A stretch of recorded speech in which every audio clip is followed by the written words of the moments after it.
Everyone, आप सभी को हमारे YouTube चैनल एके एजुकेशन में स्वागत है। आज हम लोग न्यूटन्स का थर्ड लॉ ऑफ मोशन के बारे में पढ़ेंगे, जो कि फिजिक्स का पोर्शन है। काफी इंपॉर्टेंट लॉज है ये Newton's third law of motion.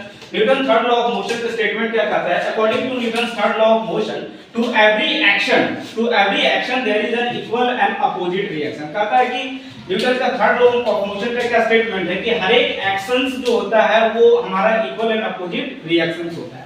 यानी actions there is an equal and opposite reactions. जितने भी एक्शंस करते हैं हम लोग सारे क्या होते हैं? ऑलवेज इक्वल्स होते हैं, अपोजिट रिएक्शंस होते हैं। जैसे हमारे पास दो बॉडी है, suppose body A and suppose body B. दोनों बॉडी ए बी पर उतना ही फोर्स लगाता है जितना बी बॉडी ए पर फोर्स लगाता है। यानी दोनों का फोर्सेस जो होता है वो इक्वल्स होते हैं, बट इन अपोजिट डायरेक्शन में फोर्स लगाते हैं। जैसे फोर्स ऑफ AB का मतलब क्या हो? Force exerted on body A by body B। कहता है कि A बॉडी पर B बॉडी के थ्रू जो फोर्स लगाया जा रहा है उसको हम लोग बोल रहे हैं फोर्स ऑफ AB। और फोर्स ऑफ BA का मतलब क्या हो गया? Force exerted on body B by body E।